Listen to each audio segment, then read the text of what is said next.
What if I told you that a single sentence, spoken quietly, coldly, deliberately, can collapse a man's entire identity in less than 10 seconds? What if I told you that a prince, once one of the most recognizable symbols of modern royalty, was reduced to pacing circles in a Montecito living room, biting his nails with the kind of frantic energy you only see in someone who knows the world is about to shift under his feet? And what if I told you that the call he received that day wasn't a warning, wasn't a negotiation, wasn't even a discussion? It was a verdict carved in stone. A verdict that didn't ask for his agreement. A verdict that didn't wait for his reaction. A verdict that simply informed him that the title he had carried since birth, the title connected to his identity, his public image, his brand, his very place in royal history, had already been taken away. Before we continue, please hit the like button, subscribe to the channel, and turn on the notification bell for updates. You feel that? That tightening in the air? That quiet dread creeping in through the edges of the story? That's because this isn't just another royal drama headline. This is the moment Prince Harry finally realized he had crossed the point of no return. And the worst part? He found out the same way millions of ordinary people discover their lives are about to change. Through an unexpected phone call, at a moment when he thought the situation had already hit rock bottom. But let me ask you something before we go deeper. Have you ever sensed that something terrible was coming long before it arrived? That weird stomach drop feeling, the tension building in your shoulders, the moment when even silence feels like a warning? That's the exact energy Harry woke up with that morning. He didn't know what was coming, but something inside him did. And that instinct, the one he inherited from years inside the royal machine, was screaming louder than ever. Picture this. Morning light barely slipping through the California fog. Meghan in another room preparing her schedule, trying to ignore the tension radiating from Harry. The dogs restless, pacing. And Harry, standing near the glass doors, chewing at the edge of his thumbnail like he's trying to rip away the anxiety sitting underneath it. It's messy. It's raw. It's human. And it's the kind of visual that tells you something seismic is coming. Because princes don't bite their nails. Princes are trained to appear composed, controlled, break-proof. And yet here he was, unraveling before the storm had even hit. So what exactly triggered this? What changed? Why today of all days? And perhaps the bigger question, the question sitting quietly beneath everything we're about to unpack, is this. At what point does the monarchy stop tolerating a rogue prince and start stripping him of the titles that once gave him global authority? Let's be honest. You've seen the headlines. The tension between Harry and the palace hasn't been a slow simmer. It's been a rolling boil for years. But even so, the one thing that always felt untouchable was the Duke title. Because yes, royals can step back. Yes, they can lose privileges. Yes, they can be removed from duties or taken off the senior working list. But titles? Titles are legacy. Titles are bloodline. Titles are the permanent markers of royal identity. And everyone assumed, that the palace wouldn't go near that line. Everyone except the palace. Because what happened on the other end of that final call didn't sound like a warning. It didn't sound like a discussion. It didn't sound like negotiation. It sounded like a system that had made up its mind weeks ago. It sounded like people who already moved all the pieces behind the scenes and were now simply executing the final step. So ask yourself, how does a monarchy built on centuries of tradition decide to remove a prince's title in the modern era? Slowly? Carefully? Quietly? No, not this time. And that's what makes this story matter right now. This wasn't a bureaucratic update. It wasn't a symbolic gesture. It was a definitive, irreversible move. A move that signals a shift inside the monarchy unlike anything we've seen in decades. A move that says, the institution is done waiting, done debating, done tolerating. And Harry, whether he likes it or not, has become the example they're willing to make. But let's zoom in for a second, because before we get to the palace motives, the secret committee, the whispered meetings, the decision-makers, and the political timing, there's something you need to understand about this particular moment in Harry's life. There's a reason why this call hit him harder than anything since the day he left his royal role. It wasn't just the title. It wasn't just the loss. It was the message hidden inside the message. Because when someone has already emotionally distanced themselves from their old life, losing a symbol of that life shouldn't hurt this badly, right? And yet it did. So what does that tell you? Think about that contradiction. Harry has spent years branding himself as independent from the monarchy, pushing back against royal expectations, building a new life in America. And yet, the moment he realized they were willing to remove the Duke title, the title tied to his marriage, his identity, his global image, something inside him cracked. Because if the palace can take that, what else can they take? Protection? Patronages? Place in the line of succession for his children? Legal privileges? Historical status? These questions weren't just theoretical to Harry. They were real. They carried consequences. They brought him back to a place of vulnerability he hadn't felt since his teenage years. And you can feel that fear in the way he held his breath before answering the call. You can feel it in the way he hesitated before pressing the green button. You can feel it in the way his voice reportedly dropped when he said hello, like a man bracing himself for impact. But maybe the most surprising part is this. The call that would change everything, the call that would rip his Duke title from under him, didn't even come from the person he expected. It didn't come from King Charles. It didn't come from an advisor. It didn't come from a private secretary or a royal spokesperson. It came from someone Harry had a long, complicated history with, someone whose voice alone was enough to freeze him in place. That's the first twist in this story. Because even before the words were spoken, the voice on the other end told Harry exactly what kind of storm he was stepping into. Let me ask you directly. Have you ever heard someone's voice and instantly known something was wrong? That's what happened to Harry in those first 2 seconds. A wave of dread, a certainty, an emotional punch that made him go quiet. Imagine the fear of picking up a call from your past. A call from someone who represents authority, disappointment, history, and unresolved tension all at once. Now multiply that by 1,000.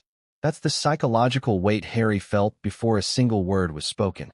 But here's where the stakes rise even higher. Harry didn't know that by the time he picked up the phone, the paperwork had already been filed. The internal memos had already been circulated. The legal language had already been finalized. And several key people in the UK government had already been informed. So while Harry believed he was about to have a difficult conversation, the palace knew they weren't calling to consult him. They were calling to inform him. That's a very different dynamic, isn't it? And if you've ever been on the receiving end of a conversation where the decision has already been made without your input, you already understand the pain that comes next. But the real question right now, the one sitting at the center of this entire moment, is this: why now? Why this week? Why this call? What triggered the palace to take one of the most aggressive steps against a senior royal in modern history? Because timing is everything. And this timing, it wasn't random. It wasn't accidental. It wasn't impulsive. It was strategic, calculated, possibly even accelerated by something or someone who wanted this done quickly. And if you think this was just about Harry's past choices, think again. Because what pushed the palace over the edge wasn't something old. It was something new, something recent, something that shook the institution harder than anyone expected. And we are going to get to that, but slowly, carefully, building the tension exactly as the palace experienced it behind the scenes. Because right now, we're still standing in the moment where Harry holds the phone to his ear, frozen, waiting for the words that will drop like a guillotine, waiting for the silence to break, waiting for someone on the other end to deliver news that will alter not just his life, but the entire royal narrative moving forward. In fact, the exact moment the voice began speaking, Harry's nail-biting stopped. Completely. His hand went still. His jaw dropped slightly, and the blood drained from his face. Because the first sentence wasn't a greeting. It wasn't a polite opening. It was the kind of line that tells you something irreversible is coming. And that's where the introduction leads us, to the brink, to the edge of the moment that sent Harry spiraling into the panic we're about to explore. But here's the part you're not ready for yet. The voice didn't simply update him. It didn't soften the blow. It didn't reassure him. It delivered 8 words. 8 words that cut through every title, every memory, every piece of royal history Harry once believed was safe. 8 words that ended any illusion Harry had about his remaining place in the monarchy. 8 words that left him stunned, silent, and desperate. But what were those 8 words? And more importantly, who decided they should be said? This is where the story truly begins, because what comes next will change everything. How does a monarchy finally decide it's done waiting? How does an institution built on centuries of control and unspoken rules reach the point where it picks up a phone dials a prince, and informs him that the title defining his adult life is gone. That's the question hanging in the air as we step into this chapter. And here's the shocking truth. This call should have never happened. Not yet. Not this day. Not under these circumstances. Which begs an even darker question. If it wasn't scheduled, who forced it? Let's rewind. Not back weeks or months, but just 24 hours before the call that shattered Harry's world. Deep inside Buckingham Palace, behind doors the public never sees, the wheels were turning. Quietly, efficiently, without hesitation. The kind of quiet that feels dangerous, because silence in a palace doesn't mean nothing is happening. It means everything is. It means decisions are being made behind layers of marble hallways and polished tables. Decisions that will be announced only after they're irreversible. But here's the contradiction. Even though the decision moved with military precision, almost no one expected it to be executed that morning. There was a plan, a schedule, a timeline agreed on by senior advisors. And the removal of Harry's Duke title was supposed to roll out slowly, like a carefully drafted announcement, not a sudden strike. So why did everything accelerate? Who lit the fuse? Imagine the scene inside the palace. Aides moving briskly, documents sliding across desks, red boxes opening with that soft leather creak that carries centuries of authority. Advisors gathering in a room lined with portraits of monarchs who never imagined a world where a prince moved to California and launched podcasts about trauma. The weight of tradition sitting on their shoulders like armor. And yet, beneath that polished surface, tension simmers, because for the first time in years, there's urgency. Urgency is dangerous inside an institution built on patience. Urgency means someone's done waiting. Urgency means someone wants this finished. And that's exactly the energy that filled that room the night before the call. But I ask you directly, have you ever been in a room where you could feel someone pushing a decision even before they said a word? Where the air changes, where people exchange glances, where nothing is spoken aloud, but everyone knows something is coming. That's what happened inside Buckingham Palace. And here's the twist. The driving force behind the acceleration wasn't who you think. That's the first contradiction in this chapter. And contradictions? They're the heartbeat of this entire story. Now let's move deeper, because you need to understand something crucial for the rest of this journey.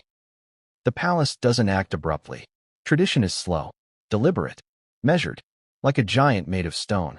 Which means that when a decision suddenly speeds up, there's always a reason. A trigger, a catalyst, something, or someone, who pushed the entire machine forward. And that's what makes this chapter so important. Because the story of the call is not just about Harry picking up the phone. It's about the forces that built the call, layer by layer, decision by decision, until there was no turning back.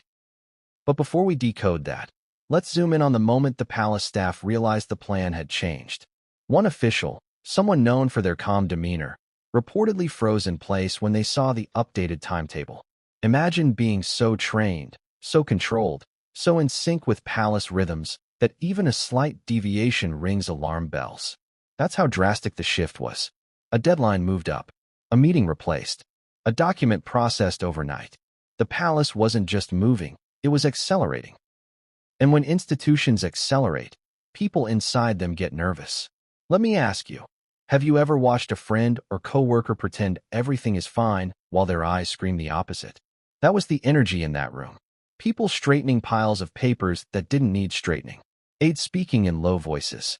One tapping a pen, another clearing their throat too often. Small tells, human tells, tells that say, this is big. Now imagine this. Behind all those moving pieces is a figure who isn't loudly commanding or raising their voice. Instead, they're simply present, still, observing. And somehow, that silence is more powerful than any order. Because sometimes the most influential person in the room is the one who says nothing, and whose silence means approval. This presence pushed everything forward. And this presence wanted Harry's title resolved not next month, not next week, but now. And here's where things get even more interesting. The palace didn't even agree with itself. Behind those walls, something rare happened: division. Not everyone supported the accelerated timeline. Not everyone agreed that this was the right moment. And behind closed doors, disagreements are louder than the public ever sees. Some argued removing the title now would look punitive. Others warned it might escalate tensions. A few believed Harry's behavior had crossed a line that demanded immediate action. And someone unexpected, fought against the acceleration, urging caution. But they lost. And the moment they lost, the machinery activated. Documents printed, calls drafted, procedures triggered, protocols updated, titles marked for adjustment.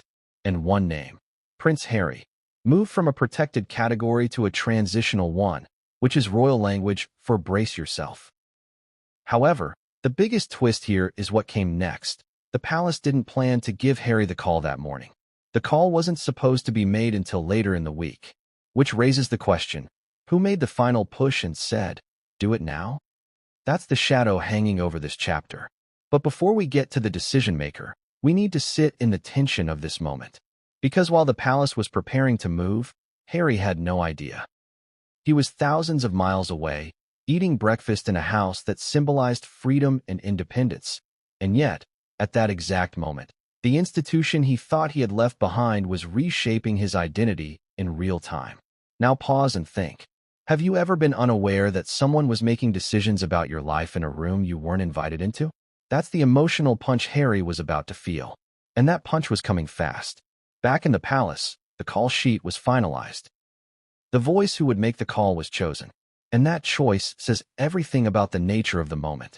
Because they didn't pick someone soft, someone diplomatic, someone who might sugarcoat the message. They picked someone whose very tone conveyed finality. Someone Harry would recognize instantly. Someone whose voice carried authority and history. The moment that selection was made, the story shifted from planning to execution. And if you've ever watched dominoes fall, you know once the first tile tips, everything else is inevitable. But here's the part that's truly shocking. The palace didn't call Harry first. They called someone in the UK government, then someone in a communications office, then a legal advisor.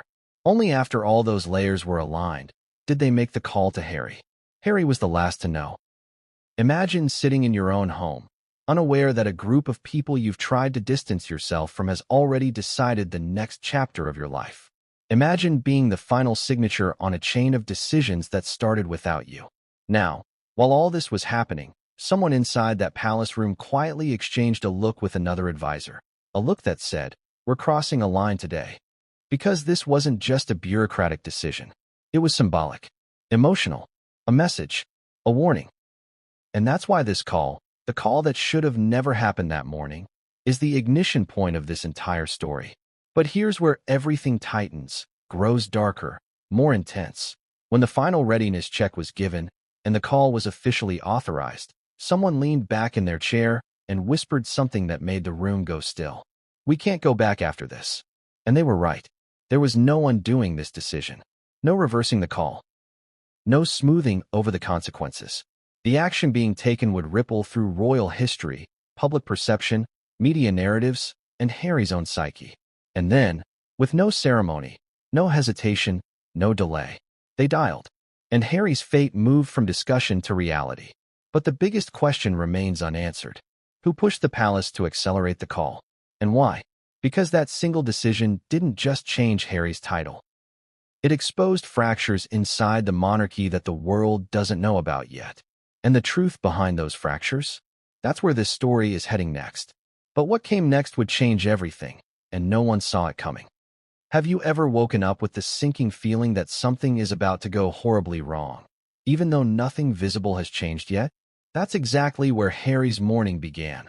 Long before the palace call, long before the title was stripped, long before the world found out. And that's the part that makes this chapter so unnerving. Harry felt the storm coming hours before it arrived. Not because anyone warned him, not because there were signs, but because sometimes your body knows what your mind refuses to admit. When the morning light crept through the Montecito fog and seeped into the living room, Harry was already awake. He hadn't slept well the night before. His dreams came in jagged pieces, flashes of London streets, echoes of paparazzi, half-remembered moments from the palace corridors he once walked with ease. And when he sat up in bed, there was a heaviness in his chest, like gravity had doubled overnight. That's the kind of anxiety that doesn't just appear. It builds. It brews silently. It spills over before you even know what's causing it. But here's the contradiction. Even though he felt the tension, he couldn't explain it. Not to himself. Not to Meghan. Not even when he stood barefoot in the hallway, staring at the floor with that blank, troubled expression that tells you someone is mentally elsewhere. Harry wasn't overreacting. He wasn't misreading the moment. Something inside him, call it instinct, call it trauma memory, call it royal conditioning, was ringing a quiet alarm. And for the first time in months, he didn't know how to silence it. Now picture this next moment in one long, cinematic frame. Harry in gym shorts and a t-shirt, standing by the kitchen island. His fingertips tapping the counter. His breathing uneven. His right hand drifting upward to his mouth over and over again. Nail biting, not gently, but with the frantic, anxious pressure of a man trying to distract himself from a fear he can't name. Because biting your nails isn't just a nervous habit, it's a coping mechanism. A silent signal that your mind is bracing for impact. And let's be honest, when was the last time you saw a prince doing something so raw, so ordinary, so human? Princes don't have public meltdowns. Princes don't show nervous tics. Princes don't look like they're waiting for the sky to collapse. But Harry did. And that contrast, that visual contradiction, is what makes this morning so powerful. Because for once, there was no polished exterior, no diplomatic mask, no practiced smile. Just Harry, stripped down to his most vulnerable self, hours before everything changed. But what makes this even more intense is the environment he was in. Montecito is supposed to be peaceful, quiet, healing, palm trees swaying, sunlight bouncing off manicured lawns. A house built for privacy, for calm, for starting over. And yet the energy that morning was anything but calm. It felt off, heavy, charged. Even the dogs sensed it. Animals notice things humans ignore, and Harry's dogs kept pacing the hallway, circling, stopping near him, looking up as if expecting something. Meghan noticed it too, though she didn't say anything at first. She knows Harry well enough to recognize when something is wrong, even when he won't admit it. Eventually she approached him with that careful, steady voice she uses when trying to understand without pushing. "You okay?" she asked. And Harry, usually so quick to deflect, didn't answer right away. Instead, he exhaled sharply, the kind of breath that comes from deep pressure building in the chest. Then he ran a hand through his hair, pacing from one side of the kitchen to the other, stopping only when he reached the glass doors leading to the yard. Do you know that moment when someone pauses, but their mind keeps racing? That was Harry, staring into the distance while a war played out inside his head. Meghan watched him with concern, but even she didn't know how close they were to a life-changing moment. The irony here is almost cinematic.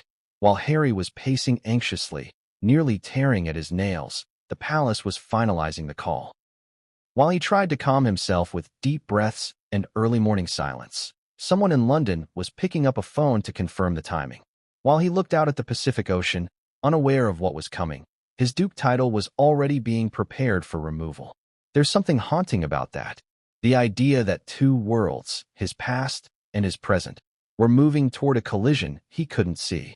It's the kind of tension you can feel but not explain, like the pressure drop before a storm. And Harry, despite everything he'd been through, wasn't ready for what was coming. The nail-biting intensified as the day progressed. He'd stop, catch himself, lower his hand. Then minutes later, the anxiety would drag his fingers back up to his mouth. It wasn't about the nails. It was about control, or rather, the loss of it. Because deep down, Harry sensed that something was about to happen that he could not influence. A decision being made far away, without him, about him. And you can feel the emotional layering building here.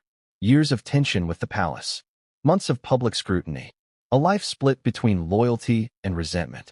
A feeling that, despite everything he gained in his new life, something still connected him to that old world. And that connection was under threat. Let me ask you, have you ever tried to move on from something while still waiting for closure? That's exactly the crossroad Harry was standing at. He wanted independence, but he still wanted recognition. He wanted freedom, but he still wanted the legacy.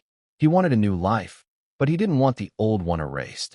And this tension, this contradiction, is the root of his anxiety that morning. Around mid-morning, Meghan asked again if everything was all right. Harry gave a half shrug, half smile, and said something vague, just thinking. But his eyes said otherwise. They were distant, clouded, restless. The kind of eyes that show someone is anticipating a hit, even if they don't know where it's coming from. He walked from room to room with jittery movements, like someone searching for something they'd lost. He checked his phone repeatedly, even though no one had called. He opened the fridge twice without taking anything out. He stood in the doorway of his office, then walked away before going inside. All these small, human moments paint a portrait of a man trying to outrun his own dread. But the moment that truly captured the emotional weight of the morning came when he sat on the edge of the couch, elbows on his knees, hands clasped tightly. Not biting his nails now, just gripping his fingers together with white-knuckle pressure. His head lowered, his breathing slow and shallow. That's not rest. That's bracing. And while he sat there, while Meghan moved quietly in the background, while the dogs lay at his feet, while the California air hummed outside, the phone on the table suddenly buzzed. Not loudly, not dramatically, just a single vibration that shattered the stillness of the room. Harry didn't react at first. It was like the sound took a second to register. But when it did, his head snapped up, and something in his expression shifted. Fear, recognition, shock, a mix of all three. Because the caller ID didn't show a name. It showed something worse, a UK number. One that he knew, one he hadn't seen in months, one he thought he'd never see again. His heart dropped, his stomach clenched, and for a moment, he froze completely. This is the moment everything inside him went silent. No pacing, no tapping, no nail biting, just stillness. Then, slowly, with a trembling hand, he reached for the phone. Meghan watched from across the room. She knew something was wrong. She stepped forward slightly, as if ready to intervene, but stopped when she saw the look on his face. And just as Harry's thumb hovered over the screen, the phone buzzed again. A second vibration, a signal that this wasn't a mistake. Not a pocket dial, not a random contact. Someone wanted him to answer. Someone he couldn't ignore. Someone who had the authority to end something he wasn't ready to lose. Harry swallowed hard, lifted the phone to his ear, and finally pressed accept. And the moment he said hello, his world began to collapse. But the voice that answered? That was the real shock. Because the voice on the other end didn't belong to the person Harry expected. And what that voice said next, that was the beginning of the end. But what came next would change everything, and no one saw it coming. Have you ever answered a phone call expecting one voice and hearing another? One that doesn't just surprise you, but hits you like a punch to the chest? That's the moment Harry stepped into when he pressed the phone to his ear. He had braced himself for his father, or maybe a palisade, or some formal representative with a rehearsed script. But nothing prepared him for the voice that came through the line. It wasn't warm. It wasn't hesitant. It wasn't softened by sympathy. It was firm, cold, precise. A voice that carried both authority and unresolved tension. A voice from his past that he had desperately tried to outrun. Prince Harry. 2 words, spoken with clipped clarity. Not Harry. Not hi, it's me. No familiar phrasing. No emotional cushioning. Just a title, spoken as if it no longer belonged to him. And his name, delivered like a formality rather than a greeting. Harry's breath caught. And that tiny pause, that single heartbeat of silence, told you everything about how fast the ground was shifting beneath him. The voice belonged to someone he knew intimately. Someone who had walked the polished corridors of the palace long before he learned to tie his own shoes. Someone who had been present at meetings he wasn't allowed into. Someone who had issued orders while Harry, years younger, watched quietly from the sidelines. Someone who had seen him at his weakest and judged him for it.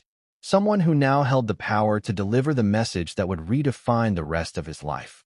But here's the sting. Harry never expected this person to call him directly. Not after the past 3 years. Not after the interviews. Not after the memoir. Not after the layers of criticism that piled up between him and the monarchy like bricks in a wall. This voice represented institutional authority, not familial connection. The voice of someone who had cleaned up royal messes for decades. The voice of someone called in not to negotiate, but to finalize. Let me ask you directly. Have you ever sensed someone's disappointment before they even speak it? That's the sensation Harry felt rising through the phone line. A pressure, a heaviness, a tone that made his shoulders tense and his grip tighten. Because this wasn't just a call, this was a shift of power. A reminder that whatever life he'd carved out in California, whatever independence he believed he'd gained, whatever truths he had spoken to the world, the palace still had the ability to snap its fingers and force him to answer.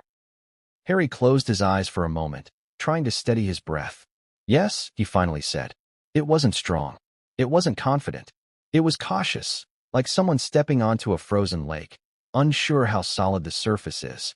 That uncertainty threaded through every syllable. And the voice wasted no time. We've made a decision. That's it. No preamble. No explanation. No context. Just a blunt declaration delivered with the emotional softness of a legal document. It felt rehearsed. It felt final. It felt like the kind of sentence that precedes a life-altering blow. Harry's heart started pounding. Not fast, hard. Deep, forceful beats pounding through his ribs like warning drums. His mind scrambled. What decision? About what? Why now? Why him? Why like this? And beneath those questions, another fear crept up. Was this about his children? Archie? Lilibet? Some legal matter? Some new restriction? The possibilities raced through his mind in a chaotic spiral. But here's the irony.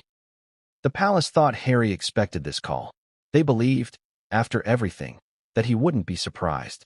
And that disconnect between their assumptions and his reality is what makes this moment so tragic. Because Harry, for all his criticisms of the royal system, never truly believed they'd strip his title. He thought it was a nuclear option they'd never use. A line they wouldn't cross. A move too symbolic, too dramatic, too historically heavy. He was wrong. But before the hammer fell, the voice continued, calm and emotionless. This is not a discussion. Those 6 words hit Harry harder than anything he'd heard in years. Not a discussion. Not a conversation. Not a deliberation. It meant the decision wasn't pending. It was complete. It meant the palace wasn't asking for his input. They were informing him of the inevitable. It meant he wasn't a participant. He was a recipient of a decree. Now imagine the sinking feeling of realizing you've lost control over your own narrative. That someone else, in another country, surrounded by advisors and documents and historical weight, has just altered your identity. And you find out through a phone call. A simple, sterile phone call. Do you know what it feels like to be blindsided on a normal day? Now multiply that by 1,000. Harry could feel his pulse in his throat. He could feel the sting of humiliation rising beneath his skin. He could feel the reality forming like a shadow behind him, stretching longer and darker with every word spoken through the phone. Meghan noticed the shift from across the room. His posture stiffened. His shoulders slumped slightly. His hand, gripping the phone, began to tremble. She took a small step closer, but Harry didn't even look up. His focus was locked on the voice, as if the world around him had gone silent. And then the voice delivered the blow. The Duke of Sussex title will be removed. There it was. The sentence Harry never believed he would hear. Delivered without hesitation, without empathy, without pause. A surgical strike. And in that instant, everything inside Harry fell apart. He didn't scream. He didn't gasp. His face didn't twist or contort. The reaction was subtler, more devastating. His shoulders collapsed inward. His jaw clenched. His eyes glossed, not with tears, but with a stunned disbelief. It felt like being punched in the chest while drowning. Because this wasn't just a title. This was the last piece of royal identity he still held. The line connecting him to the monarchy, even after the storm of interviews and controversies. A symbolic anchor. And now, with one sentence, the anchor chain snapped. But the voice wasn't done. It is effective immediately. Harry blinked hard. Did he hear that correctly? Immediately? Not soon. Not upcoming. Not pending review. Immediately. The air left his lungs in a shaky exhale. His mind reached for something. Anger, defiance, argument. But nothing surfaced. Shock consumed everything else. And then, salt on the wound, the voice added. You were informed as a courtesy. A courtesy. That word hit him like ice water. Courtesy meant they didn't have to call him. Courtesy meant he was being notified only because someone decided it would look better than leaving him to find out in the press. Courtesy meant the decision had been made without the slightest concern for his reaction. That's when the emotional spike hit. Harry whispered, barely audible, "Who approved this?" He knew the answer. He didn't want the answer, but he needed to hear it. And the voice, with that detached tone that cut deeper than yelling ever could, responded. It was unanimous. Unanimous. That word echoed through Harry like a shattering mirror. Everyone agreed. Everyone involved had signed off on removing his Duke title. People he'd known since childhood. People he trusted once. People who had watched him grow up. People who had been at his wedding. People who had written speeches on his behalf. Unanimous. If you've ever felt completely abandoned by people you thought would stand by you, then you understand the devastation of that single word. But this chapter doesn't end with the announcement. Because as Harry stood there, frozen, the next question formed slowly, painfully, in his mind.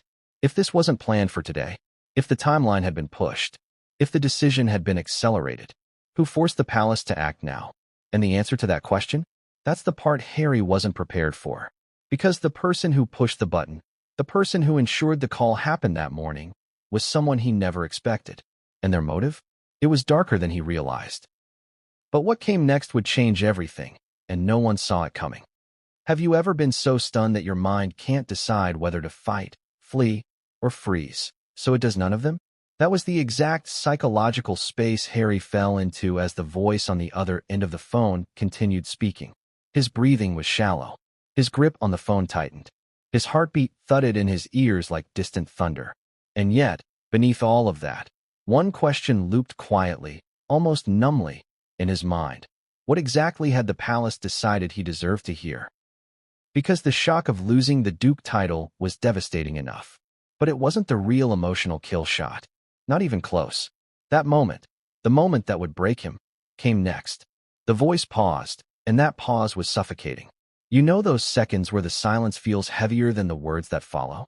Where the person speaking inhales deeply, deliberately, because they know what they're about to say will land like a bomb. Harry felt that silence inside his bones. He knew something worse was coming. Something more personal. Something meant to leave a mark. Then the voice delivered 8 words. 8 words that sliced through the last thread, connecting Harry to the man he used to be. Harry, you are no longer recognized as Duke. Just like that. No build-up. No transition. No sensitivity. No kindness. Just a surgical, emotionless cut. A statement of fact delivered without flinching. And those 8 words didn't just inform him, they defined him. They reframed his identity in a single, brutal sentence. Harry's breath faltered. His vision blurred for a moment, not from tears, but from sudden, disorienting shock. It was like hearing his own name rewritten in a way that didn't fit, didn't belong, didn't match the man who once stood proudly beside his grandmother as the world watched. Have you ever had someone say something that made your ears ring? Something so unexpected that your brain can't process it in real time? That's what happened to Harry. He didn't blink. He didn't move. His jaw clenched so tightly that a thin line appeared along the side of his face. Meghan saw the color drain from his skin.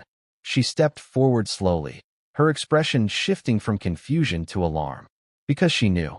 Not the details. Not the words. But the impact. She knew something had just happened that wasn't reversible. Something Harry couldn't laugh off, spin, or ignore. And she watched as he slumped slightly, like a man who had just absorbed a blow to the stomach. But Harry didn't speak. He couldn't. His throat felt tight.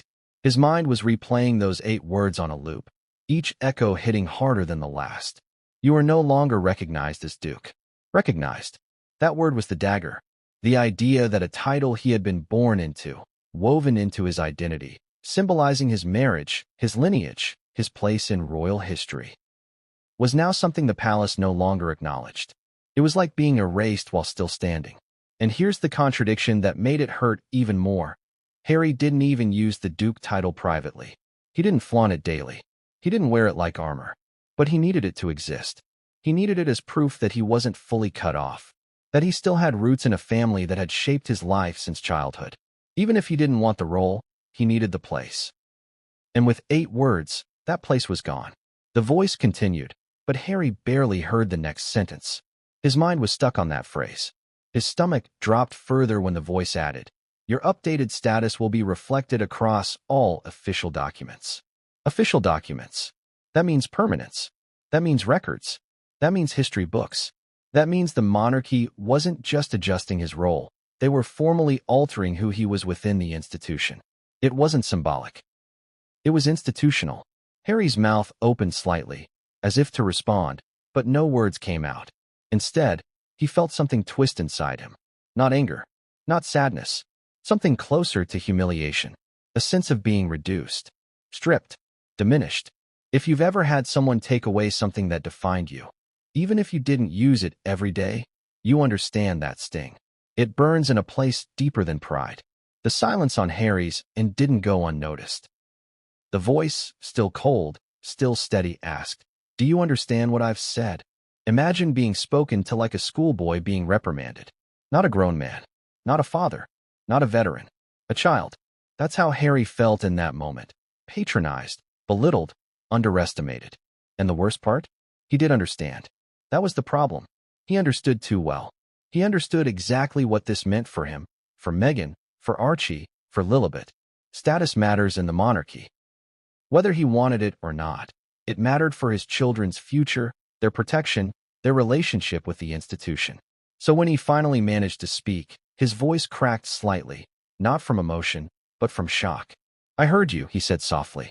Not defiantly, not angrily, quietly, like someone acknowledging defeat. Meghan's eyes widened at the tremor in his tone. She took another step closer, her hand halfway reaching out before stopping. She knew not to interrupt. Not yet. Harry's world was splitting open, and she needed to let him process it before stepping in. The voice on the other end didn't soften, didn't apologize, didn't adjust. "The transition will be immediate," the caller said. Transition. A deceptively gentle word for something so brutal. A word used in business mergers, not identity removals. And while Harry was still trying to digest the implications of losing the Duke title, the voice delivered another blow. "Your profile on the royal household website has already been updated." Already. Past tense. Done. The palace hadn't just decided. They'd acted. While he was pacing his living room. While he was biting his nails. While he was sensing something was wrong, but couldn't explain why. His identity had been rewritten online. His history had been edited. His status was removed. Harry's eyebrows pinched together. The shock was no longer soft. It sharpened. The idea that his royal biography had been altered without his knowledge or input made something inside him flicker. Not anger exactly. Something related. Something more primal. But even as this emotional storm built inside him, the voice went on. "The public announcement will follow." Harry closed his eyes harder. Public. That word cut deep. Because once something goes public, there is no taking it back. No privatizing it. No softening the blow. No mitigating the damage. Public meant headlines. Public meant commentary. Public meant the world watching his humiliation unfold in real time. Meghan's hand finally touched his shoulder. Light, gentle, but grounding. Harry didn't react outwardly, but the tension in his jaw eased slightly. He needed that touch, not for comfort, just to remind him he wasn't alone in the moment. "Harry," the voice added, "this was necessary." Necessary. That word snapped something in him. A spark of disbelief cut through the numbness. Necessary for who? Necessary for what? Necessary to maintain optics? Necessary to impose consequences? Necessary to send a message? Harry's voice, still quiet but steadier now, pushed back. Who decided that? The voice hesitated, just for one heartbeat, but enough for Harry to sense discomfort. "Everyone involved," the caller repeated. But Harry wasn't convinced. Something felt off. Something felt hidden. Something felt rushed. And rushed decisions in the monarchy always have a catalyst. He asked again, slower this time, "Who pushed this through?" A 3-second silence. Then a name. A name that hit Harry like ice water. A name he never expected. A name that explained everything. A name that turned the removal of his Duke title into something far more personal. And once that name enters the story, everything changes. But what came next would change everything, and no one saw it coming. The name hit Harry so hard, he didn't respond at first. It wasn't shock in the loud, dramatic sense. It was shock that froze him from the inside out. His grip on the phone loosened slightly, but he didn't drop it. Meghan's hand stayed on his shoulder, but Harry didn't move. He didn't even blink. Because the name he just heard wasn't someone distant, cold, or bureaucratic. It wasn't a faceless advisor or some administrative figurehead. It was someone who knew him. Someone who had once defended him. Someone who had once stood beside him during some of the darkest chapters of his childhood.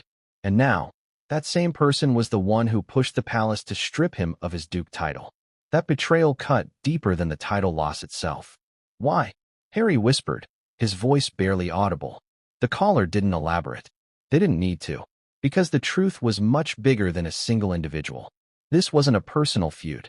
This wasn't a moment of anger. This was something systemic. Something orchestrated. Something planned behind closed doors for months, possibly years, slowly taking form like the tightening of a net around a single target. And that's when the Real story begins. Because the removal of Harry's Duke title wasn't just a decision. It was the final move of a secret internal body inside the palace. An informal group, but one with immense influence. A group the public doesn't know exists. A group that doesn't appear on organizational charts. A group that doesn't give interviews, doesn't appear in documentaries, and never signs its name to anything. But it's there. And the palace insiders call it the committee. Not an official committee. Not a legal one. Not a constitutional one. A quiet one. A committee of tradition. A committee of loyalty. A committee of survival. And its purpose? To protect the monarchy from internal threats. Harry's name had been on their agenda for far longer than he realized. Let me ask you something. Have you ever been on the outside of a conversation you didn't know was happening about you? A conversation that shapes your future without your involvement? That's exactly what this committee had been doing. Meeting in private rooms. Whispering through corridors. Sending memos without signatures. Gathering reports. Studying impacts. Reviewing timelines. All under the guise of stability and continuity. Because in the world of royalty, stability isn't just a preference. It's the entire foundation. And in their eyes, Harry had become the opposite. The committee's meetings began quietly, almost cautiously. They started as discussions, then escalated into strategies, then morphed into actions. They met quarterly at first, then monthly, then weekly. And after Harry's last media appearance, the one that stirred an entire storm across the UK, they began meeting daily. Not to debate whether to remove his title, but when. But why did the timing change? Why did the palace, after months of slow deliberation, suddenly snap into urgency? That leads us to the fuse that ignited everything. Someone argued inside those meetings, passionately, that the longer they waited, the worse the damage would become. Someone insisted that Harry's actions weren't simply embarrassing, they were destabilizing. And that the monarchy, already battling its own internal health issues and succession questions, couldn't afford a rogue ex-royal creating ripple effects in the global media ecosystem. At first, the committee resisted. Removing a title isn't like removing a job. It's a symbolic act. A public declaration that something has fractured beyond repair. An admission that a prince has crossed a line the monarchy cannot tolerate. But that's exactly why the committee existed. To make hard decisions when the family couldn't. To do the things the king didn't want to do. To do the things the heir shouldn't be seen doing. To protect the crown from emotional complications. And that's when the name the caller told Harry becomes important. Because this person wasn't just any participant. They were the deciding vote. The tiebreaker. The force behind the acceleration. Not because they hated Harry, but because they believed the institution couldn't survive unless it acted. And that kind of belief is colder than anger. Back inside Buckingham Palace, the meeting that sealed Harry's fate didn't look dramatic. It wasn't a shouting match. There were no slammed doors. No emotional theatrics. Instead, it was quiet. Controlled. Strategic. The most dangerous kind of decision-making environment. Because quiet rooms make irreversible choices. Picture it. 7 people around a long mahogany table. A portrait of Queen Victoria hanging silently on the wall, watching the proceedings. Papers neatly stacked. Tea cooling in untouched cups. A tension hanging in the air so thick that even the footmen outside the door could sense something unusual was happening. One advisor cleared their throat and read out the proposal. Another asked whether the king had been informed. A third insisted the timing must be handled delicately. A fourth pointed out recent polls showing public fatigue with royal drama. A fifth argued that delaying would only empower Harry. A sixth warned that this could backfire. But the seventh?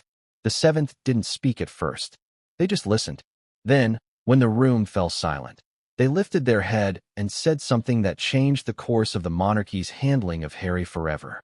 We cannot be held hostage by uncertainty. Act now. For words that reshaped royal history. Act now. Those words tipped the vote. Those words launched the accelerated timeline. Those words turned contemplation into execution. Those words ensured that Harry would receive that call that very morning. But here's where the contradiction makes everything more dramatic. The person who uttered those 4 words was also one of the last people Harry ever expected to push for this. Someone who had once defended him. Someone who had tried to mediate on his behalf in the early days of the fallout. Someone who was supposed to be neutral. And yet, ultimately, they became the catalyst. But the committee's decision wasn't just about Harry. That's the deeper layer most people won't understand until later in this story. The committee was protecting something more fragile than Harry realized, something the monarchy rarely acknowledges out loud. The future. Because every monarchy must make sacrifices to survive. Every dynasty must decide which branches to prune. Every institution must choose between what is comfortable and what is necessary. And in their eyes, Harry had become the cost they were willing to accept. Still, even after the decision was made, one question divided the committee. Who would deliver the news? Who would make the call? Who would speak the 8 words that would mark the end of Harry's royal identity? Many refused. Some said they were too close to the family. Others claimed they didn't want to be the face or the voice of such a harsh measure. A few believed Harry deserved to hear it from someone with emotional proximity. But the 7th member volunteered. Let me handle it. Because they understood something the others didn't. Harry wouldn't shout at them. Harry wouldn't argue. Harry wouldn't plead. Because Harry knew this person too well. And that knowledge is exactly what made their voice so devastating. So the committee agreed. And a chain reaction began. Legal documents reviewed. Internal memos sent. Title adjustments processed. Historical references updated. Website profiles altered. Staff alerted. Timing approved. And then, finally, the call. Which brings us right back to Harry standing in his living room, staring off at nothing, Meghan's hand on his shoulder, the phone pressed to his ear, 8 words echoing in his skull. Harry, you are no longer recognized as Duke. But now that the committee had acted, a new question hovered in the air, one that would shape everything moving forward. The committee made the decision. But who exactly tried to stop it? Because someone did. Someone inside that room fought to delay the title removal. Someone argued fiercely that stripping Harry now would only strengthen his narrative. Someone tried to buy him time. Someone lost. And the identity of that person? That's the twist that will send this story spiraling in an entirely new direction. But what came next would change everything, and no one saw it coming. There's a strange kind of silence that follows betrayal, the kind that doesn't erupt into anger but sinks deep into your chest like wet cement. That was the silence hanging between Harry and Meghan after the call ended. But what Harry didn't know yet, what the palace hadn't told him, what the caller deliberately avoided mentioning, was that the committee's decision wasn't unanimous from the beginning. Someone had fought for him. Someone had stood up in that room and pushed back hard, arguing against stripping him of the Duke title. Someone tried to slow the process. Someone tried to protect him in a way that no one else dared to. And here's where the contradiction hits like a hammer. It wasn't the person Harry assumed. Not his father. Not William. Not anyone he believed still held affection for him. The person who fought for him was someone unexpected. Someone who had every reason to distance themselves from the drama. Every reason to remain silent. Every reason to protect their own position. And yet, when the committee met, when the fate of Harry's title hung in the air like a sharpened blade, this figure stepped into the conflict, voice steady, eyes unwavering. Princess Anne, the Princess Royal, the one royal who is famously no-nonsense, famously duty-driven, famously stoic. But beneath all of that, fiercely loyal to the institution and to the people within it. And for reasons Harry may never fully understand, she tried to protect him from what was coming. Now pause and ask yourself, why Anne? Why would someone who has rarely involved herself in Harry's controversies suddenly step up? Why would she, of all people, attempt to defend the man who had spent years criticizing the monarchy she has devoted her entire life to? Because Anne operates differently. She isn't sentimental. She isn't political. She isn't swayed by public opinion or tabloid pressure. She measures people by their actions, their integrity, their potential, not their interviews or headlines.